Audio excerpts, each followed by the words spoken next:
For years, eyewitnesses have been seeing mysterious upright canine creatures that they cannot describe, and has left many mystery into the world.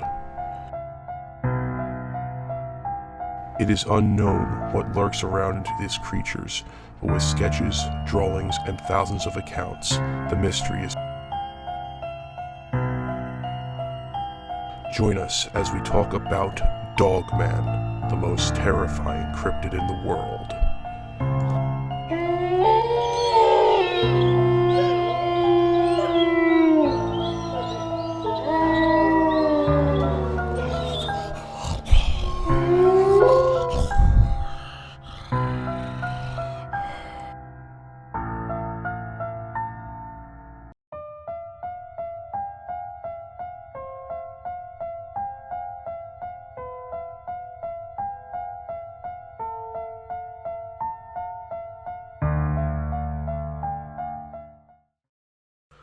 Good evening and welcome to another episode of the 10 Tales of Dogman, our mini-series we're doing here on the Venomous Fringe. I'm your host, Cyrus, as always, and I just want to go off and say that I want to appreciate everybody who has taken a look at all the other episodes and have enjoyed them. You know, we try our best here to product great content here, and we are doing our best every single step of the way.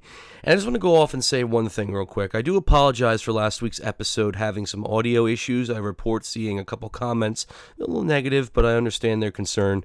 But folks, we are trying our best to make these episodes very intriguing. All the interviews we've done so far that we've recorded and we're putting out to the public, they have audio quality because some requested it to speak through their phones. I can't do anything about that. I tried my best to get the software to sync up properly, so I do apologize for that.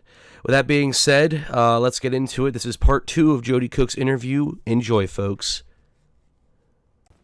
We get an email from a young lady. She's driving down the road, okay, a 4-lane highway, okay, 77 north going towards Akron. And she sees a police car off the side of the road. Now, this is at 5:35 in the morning, okay? There's a police car and a cop kneeling down. So she slows down, and this is up against the middle barrier of the road. She sees a large animal laying there. Okay, she's able to see the head and the snout and the ears. The police car was blocking most of the body. And she got a good look at it because she's right next to him. And she said the cop had this look on his face because he's kneeling down looking at the head as if he had no idea what this thing was. And so she went off the exit. Her friend who worked with her is coming up the same way. And she called him and said, hey, there's something in the road here. I don't know what it is. You know, check and see what it is when you come by.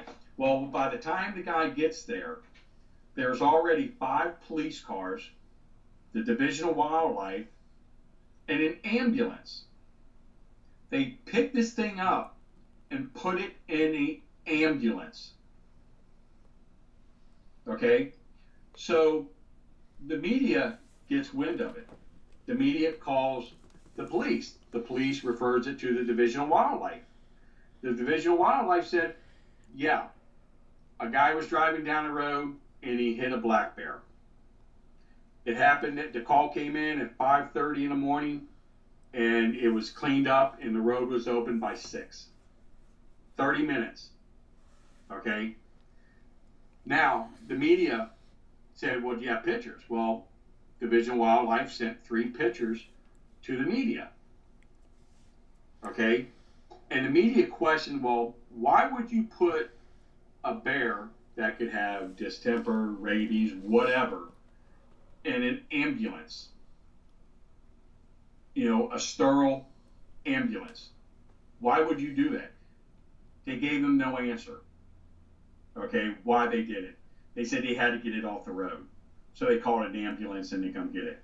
Well, the witness called the media and found out what was going on. The media said, look, they're not telling us anything. They sent us pictures of a black bear. That's it. Okay? So what happened, she said she saw the animal. She saw the head. And she said, what I saw was not a bear. It had a black snout, like a dog, pointy ears, and it was about 400 pounds. Now, the picture of the bear that they gave the media had tags in both ears. Okay, she said there were no tags in the ear because she was able to get because she was right there.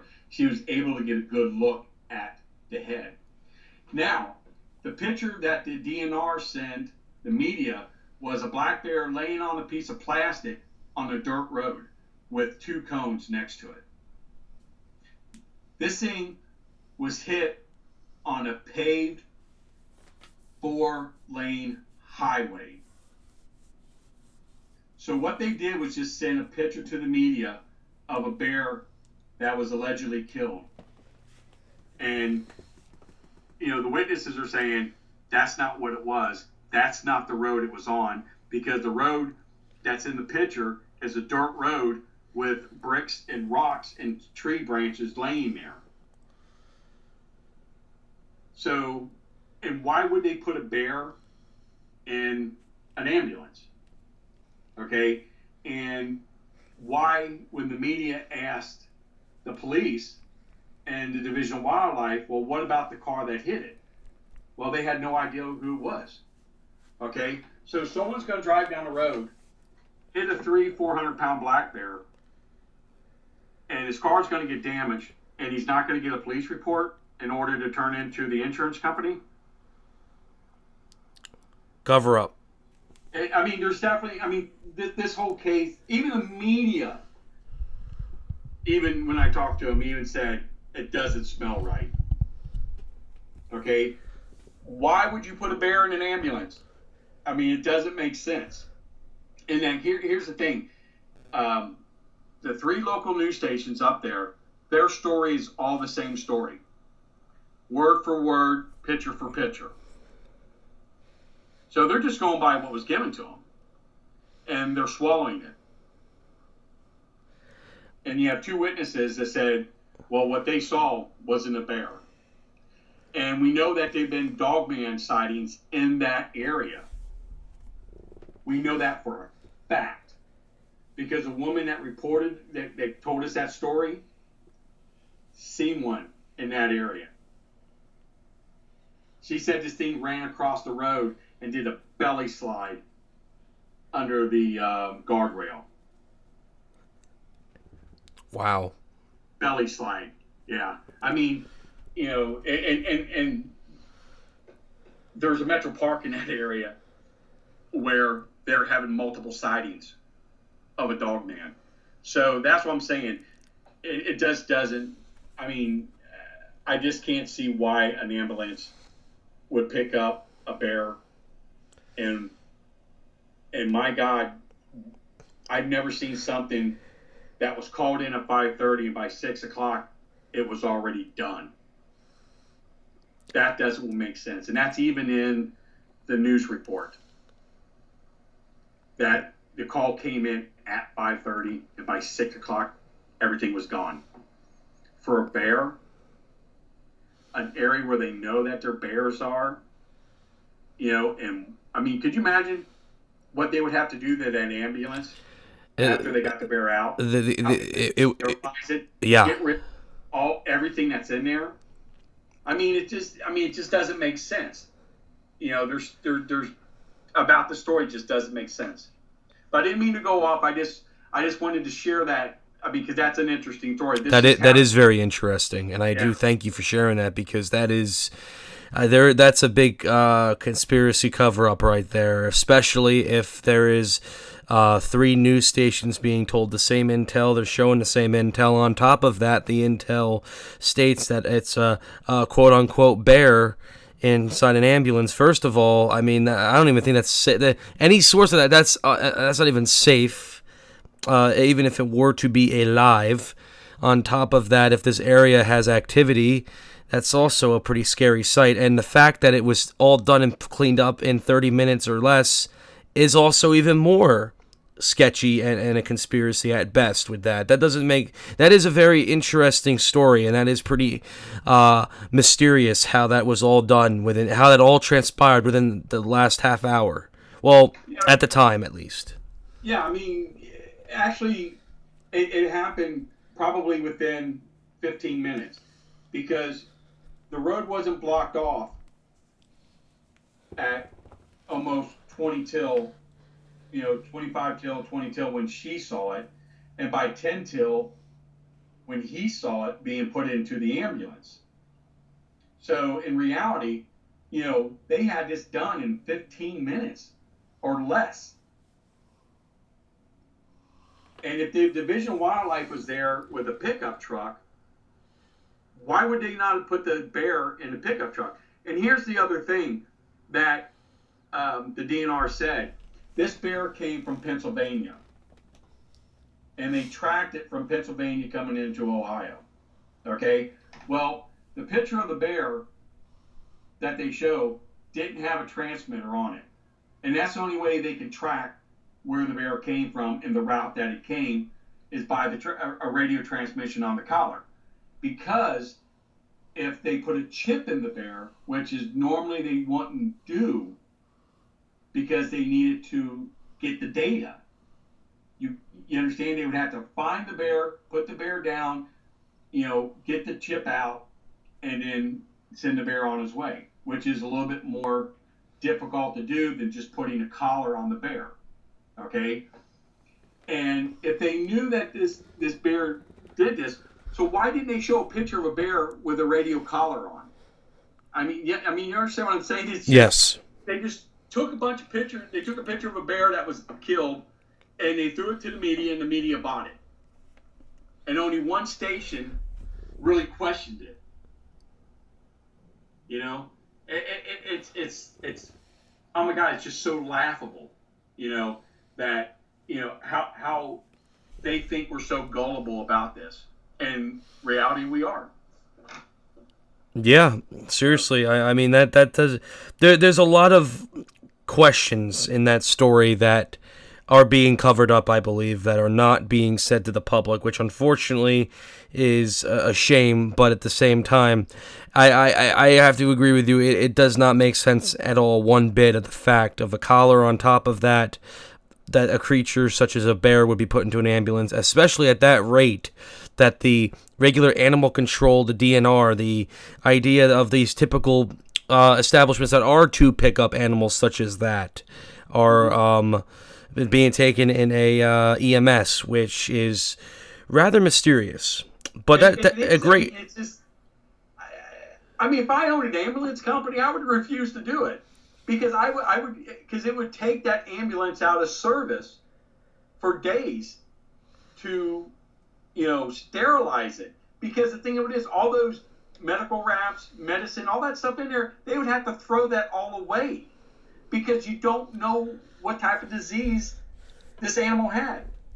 If saliva or blood got on something, and this thing had distemper or rabies, and you had another patient in there and they got a hold of it. I mean, that's a liability. It doesn't make sense.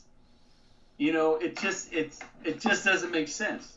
And that's what makes this whole thing so unique is that, the time span, the ambulance, the pictures, the story given to the media,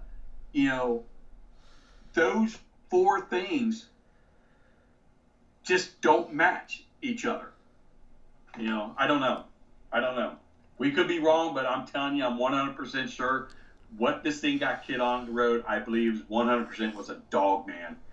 And that's why it was handled as quick, and that's why it was put in an ambulance, for whatever medical reasons they needed to keep this thing preserved or keep this thing alive or whatever.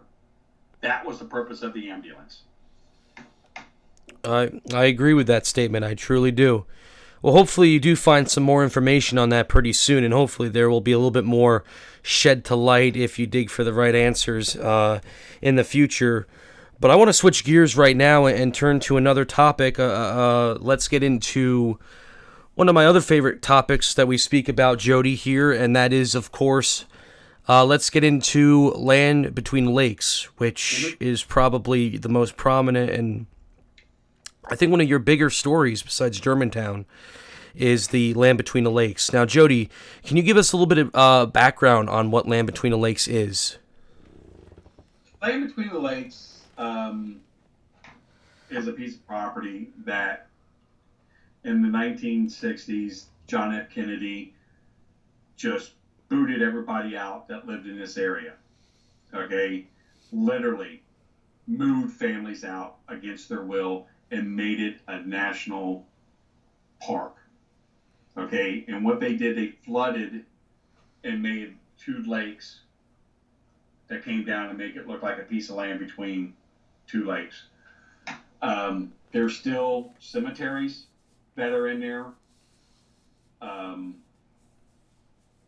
lot of the people in that community are very upset, that they were forced to leave. And you have to understand, well, why would the government do that?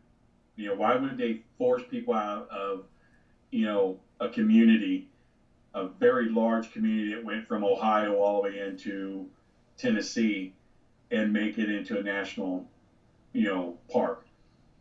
A lot of weird stuff comes about there. There's bunkers in there, and no one knows why the bunker's there. Now, people at LBL will tell you, well, when you're out hiking, if it rains, you got someplace to hide. Well, some of them don't have doors. They all don't have windows. Some are just plain bunkers where you just can't get in. And there's no reason why they're there other than they're trying to get something, catch something. That's what makes sense why these things are there. There's a lot of strange stuff that kind of happens there. They've been seeing this creature even when it was there before the government came in. There's stories of this creature in that area. And the biggest story is about a family that was massacred there in the 1980s. Okay? But we ran across a guy that actually seen this thing kill 2 people in 1979, a few years before the massacre, in a different location. He's now passed away. This was his deathbed confession to us. This guy had no reason to lie. He showed proof that he worked for Kentucky Fish and Game, the Wildlife Service. The guy had awards from them. His job was filling up the lakes with the fish. And he never worked at LBL, but he always went there to go fishing because he liked the fishing there. And that's where it was. He went fishing about 4:30 in the morning to about 7:30.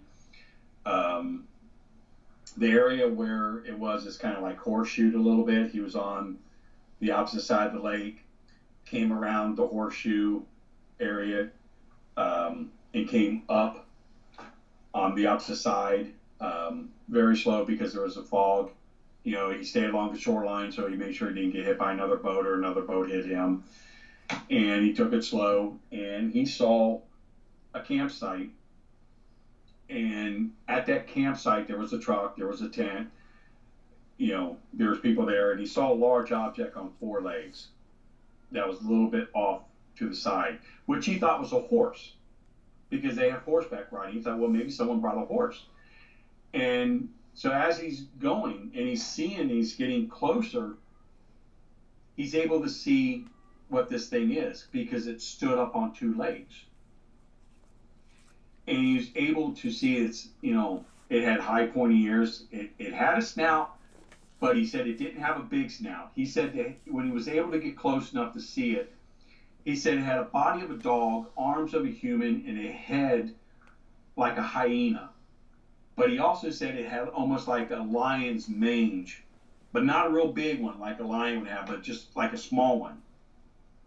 And this thing was coming towards the tent, and at the time that people were coming, it was coming toward the tent, a woman and a man, young man, came out of the tent, and they're looking at him, and he stops the boat, and he's telling them to look over there, and he's cussing at them, and they're looking at him like, what is this guy doing being all belligerent?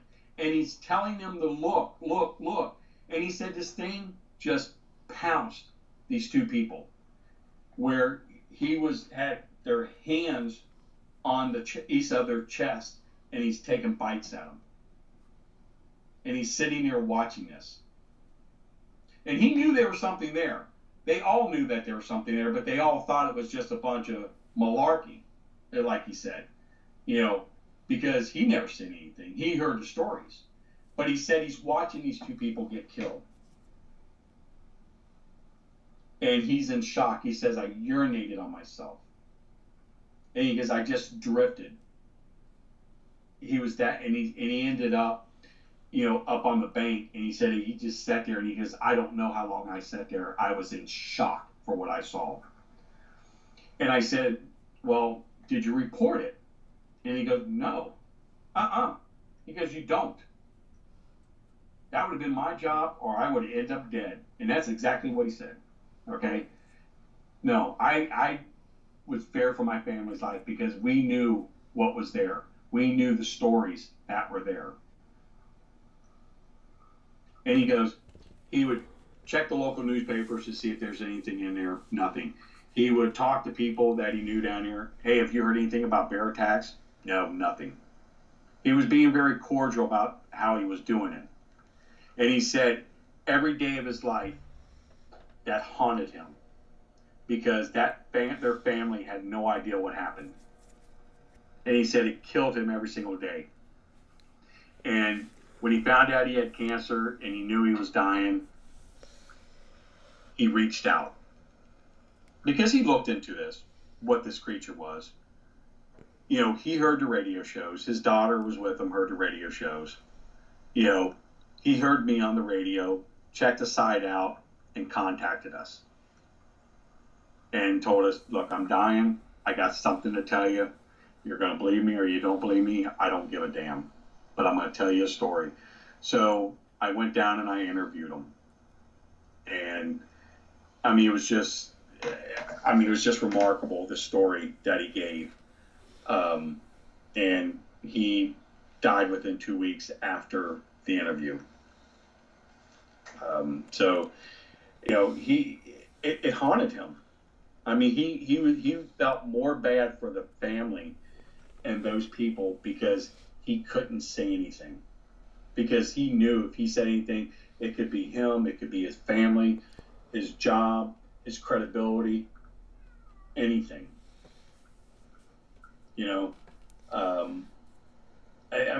It's a remarkable story. And no one has ever heard that story before. No one has. And this is the first time it's ever been told. I never heard anything about it until this person came to us and talked to us about it. So we did, other investigations down there. We talked to state troopers, Kentucky state troopers that said they were there on the scene when the family was massacred. They took us to the site. It's the same site that Jan Thompson said it was, the same site that Burt Nutley said it was. But there's other researchers out there saying, no, that's not the site because we know where the site is. No, this was the only, this particular site had to be the only other site to do it. Okay? And there's other researchers out there that says that there was an RV parking area, which we had a map from the 1980s that was given out by LBL that does not show anything about an RV campsite where they're saying this RV campsite was on the map. Okay? Nothing. And we went to the site where other researchers are saying that's where the RV site was and that's where it happened, but there's no way because it's at a slant. There's no way that RVs could have been in that area. The roads wouldn't need, the road's not even big enough. And the thing about environments don't change that much. And you're talking about something that happened 30 years. Okay? And they're saying, well, this little tree was the tree they found the body. Well, 30 years ago, that tree was a little bit smaller. Okay, so the story that they're given is not correct. The site is not correct because it just doesn't add up. There's just no way that Legend RV Park was the site where it happened. Okay, this site where we were told by 2 different state troopers on 2 different locations that didn't know each other took us, that's where the site was. Told us exactly where the camper was, where the bodies was, and where the child was found. Both of them on year apart told us that. Okay, so we're going with what the site we have because I believe these guys. Now, we also did research about the bow hunter. A lot of people heard about a bow hunter that was allegedly killed by Dogman down there. Well, we did digging. We actually did research. Okay, there was an actual bow hunter that died of natural causes in 2005. Okay, who didn't return home, and his family did come call looking for him.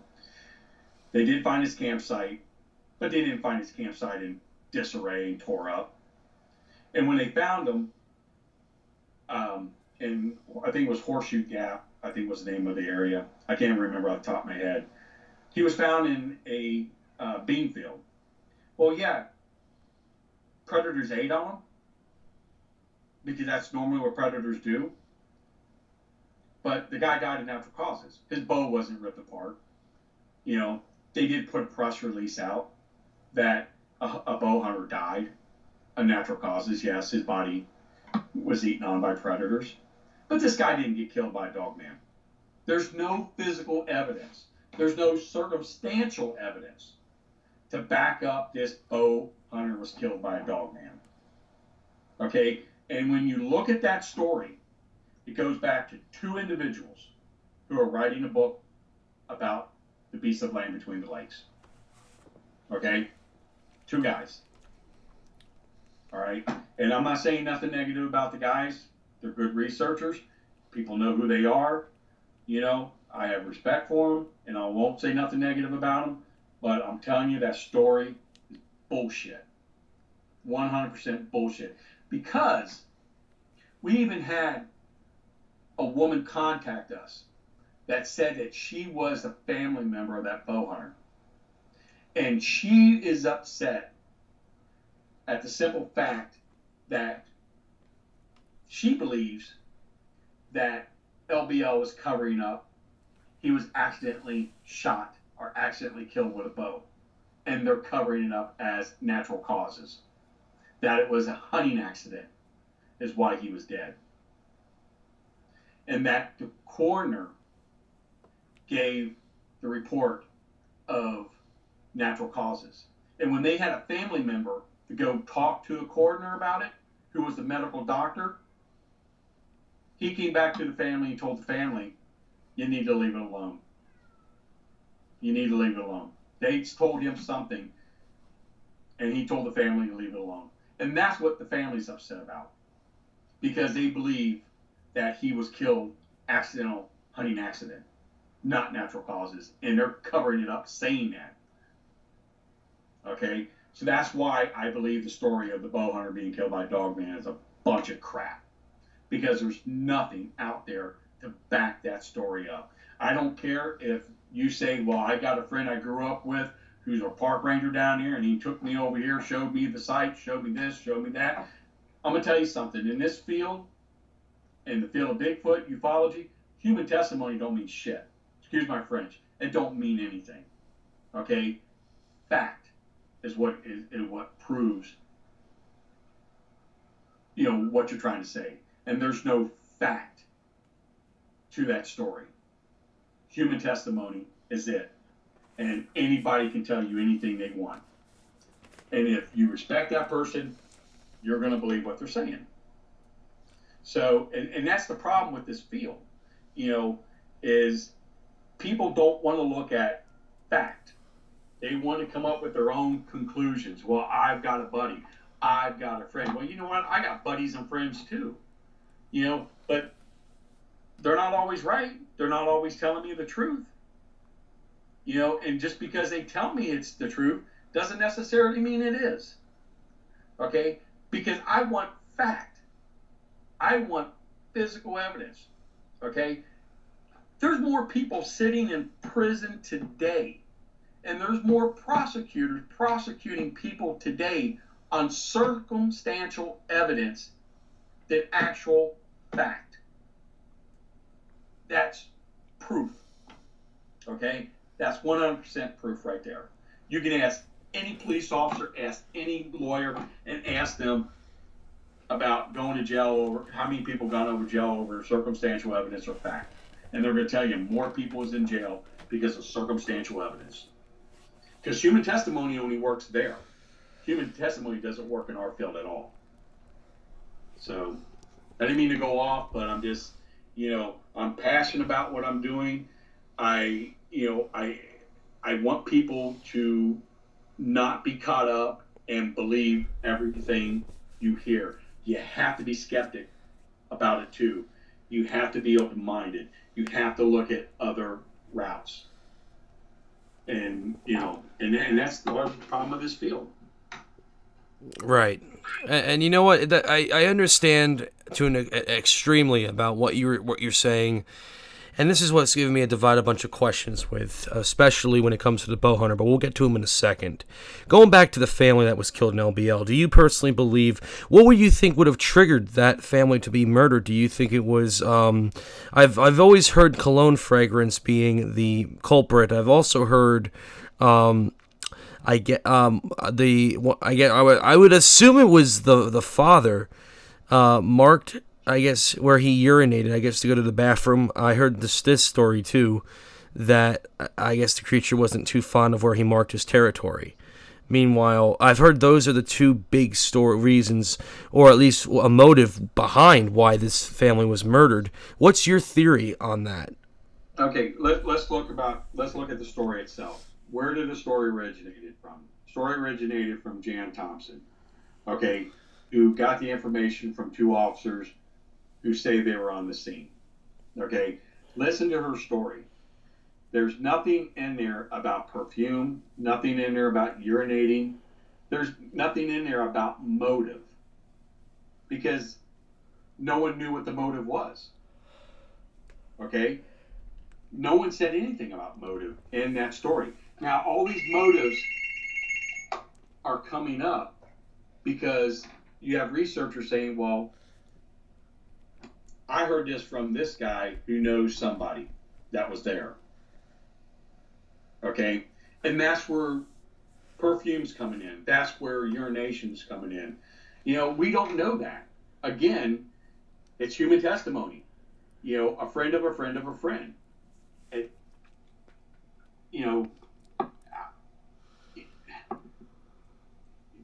I don't know. I mean, there's nothing in the original story of motive. So everything is just circumstantial evidence, assumptions,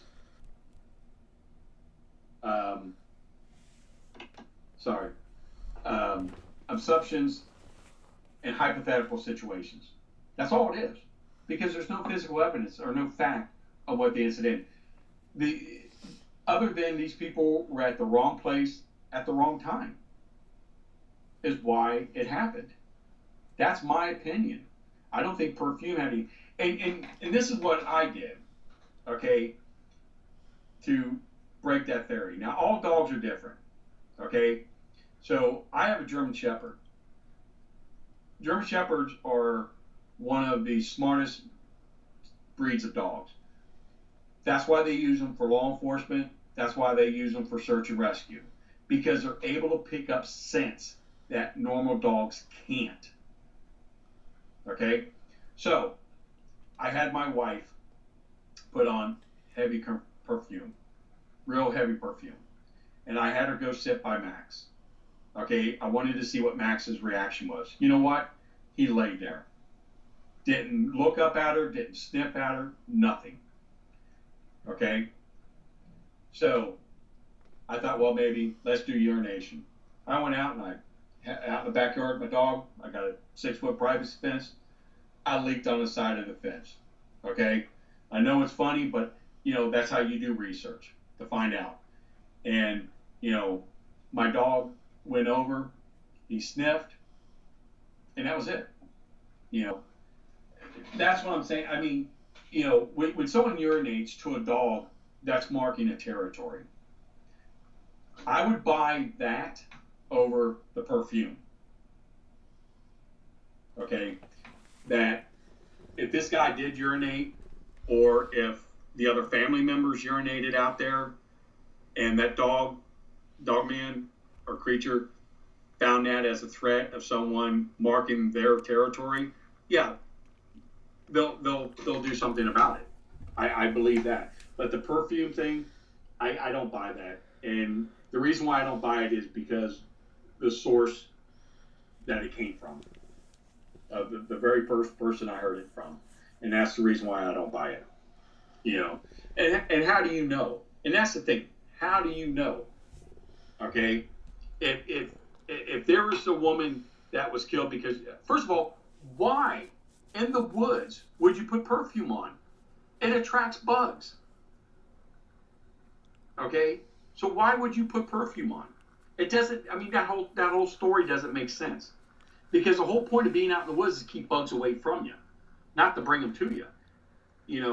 And even, I mean, if it was like the 1950s, I would probably think, well, maybe though, because mom was mom, and when mom went out, camping, mom went camping the way mom would be at home. Her hair's going to be nice, the perfume's going to be on, and she's going to be wearing nice clothes, because that was the 1950s. That's the way women were supposed to do things. But this is 1980s. Okay, you're not going to put perfume on you in the middle of the woods and attract all them bugs and be bitten all night. So I shoot that story down, that whole theory. Urination one I'll buy, but I'll also go with that these people just happen to be in the wrong place at the wrong time. I agree with that one too. It could possibly, there's many. There's always a logic thrown into an understanding to get the best response. To understand is basically where I'm catching with it.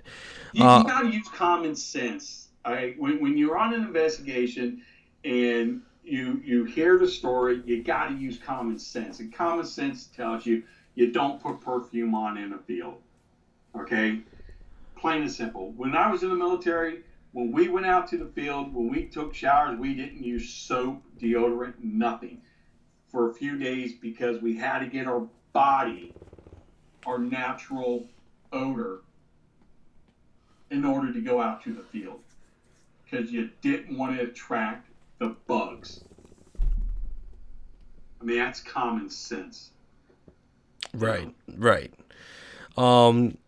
One other thing about LBL, do you believe that the park rangers and whatnot are a part of the cover-up conspiracy, that they aren't allowed to talk about things? Or do you think that they don't buy the whole concept of what a dogman is? I'm telling you, from the many times that I've been down there, every single employee is covering it up. Every single one. Because you can tell when you ask them a question by their reaction. You can tell that they know something and they know they're not supposed to talk about it. I'm telling you, because you can tell just by the expressions. I mean, Bert Nutley and myself was out there at the souvenir shop where you go in to get your campsite. And we were out there talking to one of the employees, and Burton just asked her plain out, what about the beast down here? And she just turned away and walked away from us after holding a conversation, And then a few days later, I came back in there, and she was there, and I was the only one in the store, and so was she. And she stated I don't want you to think I was being rude, but we're not allowed to talk about it. And that's what she said to me. So I know that, they all know what's going on down there. My personal opinion, what I think LBL should do, say there's something there, capitalize on it. Just like Salt Fork did. Capitalize on it, because once you capitalize on it, people are going to forget it. Tell the monster stories of LBL. Put T-shirts out, little LBL monsters. Make money off of it. Okay, capitalize it, and people are not, because once they know it's there, maybe for the first year, you're going to have everybody in the country coming down there, but then eventually it's going to die off. Oh, I didn't see nothing. It's fake. They're just making money off of it. And that's what LBL should do. And I told LBL, that's exactly what you should do. Capitalize on it. If you don't want people coming down here searching for it, asking questions, capitalize on it, and it will die down in 3 years. And you won't have that problem anymore. Because once you get all these people down here and they don't see nothing, the word's going to get out, there's nothing there. They're just making money, blah, blah, blah, blah, blah. Okay? And it's the same thing that happened with Salt Fork State Park. But Salt Fork State Park took it one step forward. They went ahead and bought a Bigfoot costume. And they have their employers run out in the woods with this thing to get a sighting. Okay? They're capitalizing. That Bigfoot conference that's being held in Ohio puts that park in the black every year. Okay? And I know it's I shouldn't be saying capitalize on it, but you know what? If you want the crap to stop, that's the way to do it. Because the thing with Salt Fork, it's died down. I mean, once we did that Monster Quest show, you couldn't go in that park without stepping on another researcher. And then it got to the point where there's no sightings. Why? Because the thing decided to leave because there's too many people there. And then all the sightings are happening outside the park now. Well, you know what? That's what LBL should do. If they want the thing out the park, when there's too many people, it's going to leave. So capitalize on it. I hate to say it, but, either put up or shut up. One of the two. And they'll never, ever, ever going to do that. They're never, ever going to tell you the truth of what's going on down there. Unfortunately. But I guess you could say that that's something that in this field, I guess you could say you got to get used to. Unfortunately, however. Joedy, we're going to get towards the conclusion of the show, wrap a couple things up, but we're going to ask a couple more questions because, we got a lot more to discuss in the near future anyways with various content with Dogman and at the moment, but it was great to have you on. One of my questions for you, going back to your research, what is it that you're currently doing right now? What's the NADP?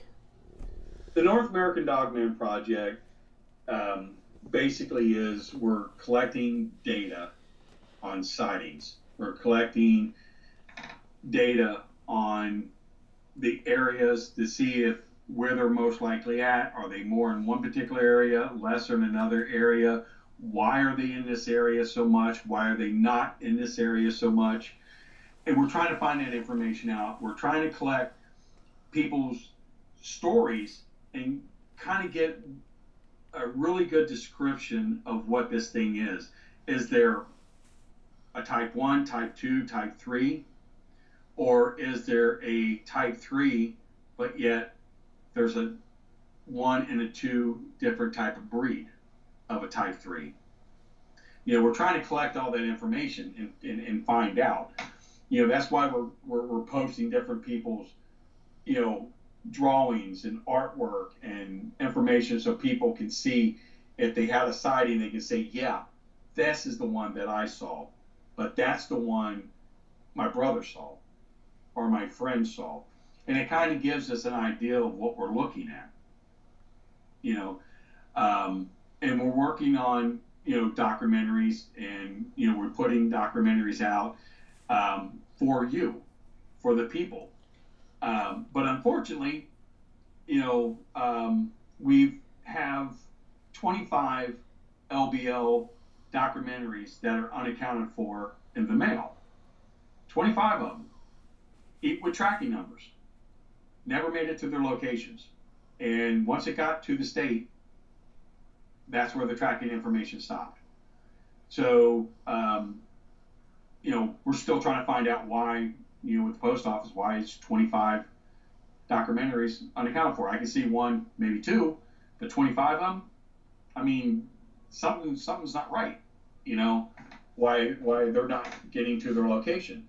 We have had two that were sent overseas where the custom labels were ripped off and sent back. And I mean, $20 to send something overseas. So send it back over 3 times is $60 out of your pocket. I mean, it's just a lot of weird stuff going on with the documentary. With this particular documentary. So we're working on one for Ohio right now, and we're also working on. We want to do a conference next year, and we want to pull in as many Dogman researchers as we can to get input from all the researchers, find out what this thing is, how do we need to handle it, what do we need to do to make research better, how can we make the Dogman community better, less fighting, sharing more information with each other, getting a game plan together. And that's what we're shooting for in the spring. So we're going to be putting some information out about that. And like I said, we want to bring the community together. A conference needs to be done. People, it's not going to be so much to hear speakers, but so much for the researchers to get together, to know each other, talk among each other, and figure out how to take this thing on. And that's the main thing of this conference that we're going to be doing. A lot of workshops that we're going to talk about, a lot of people telling their stories. It's going to be more about people who are there than actual speakers, because everybody who's there is going to have an opportunity to share their story, their experience. And it's going to be great. It needs to be done. Yeah, I mean, honestly, Joedy, I mean, what you do in the field, it's important, and of course you got to keep up that momentum in this field to showcase what we have to prove to the world on the existence of such creatures. And whatever you have to do to take the step, you got to do it. My last question will be this, is what is the best advice you give to folks out there listening to this right now at this very second who are intrigued about the Dogman realm, and what's the best thing you can give them? The best thing I can tell you, read as much as you can on the subject. Listen to as many podcasts as you can. Be open-minded. Be objective if you have to. Don't be afraid to come forward with your story. People in this field, they want to hear from you. They want to talk to you about it. Just do as much research as you can. Like I said, there's a lot of books out there. There's more books out about the subject now than there ever was. There's more podcast shows out there, but be objective on what you read and what you watch, because not everybody has the same opinion. And you have to understand that, and you have to figure out on your own, on how you want to go ahead and look at this. You can tell, on the way you want to do it by listening to people. I can't say there's anybody bad out there. I would not, tell people not to listen to, because I think everybody out there in this field, is trying to do their best on putting information out, and just listen to everybody. Bring it all in. Get as much of the information you can. Take lots of notes. take lots of notes of what you do. Get a journal when you go out to the field. Take notes. Lots and lots of notes. Even though if you don't think it's important, write it down. Everything. And that's what I have to give to these people. Words of wisdom, folks, and that's something that I would take in every day as well if you're new to this field. On top of that, Joedy, I want to thank you again for doing the show with me. I want to thank you for coming on, taking time out of your day to do this. And, of course, Joedy, will have more talks in the near future. Thank you again. Anytime, brother. All right, Joedy, you have a great rest of the day, all right? All right, buddy. All right, have a good one. Bye-bye.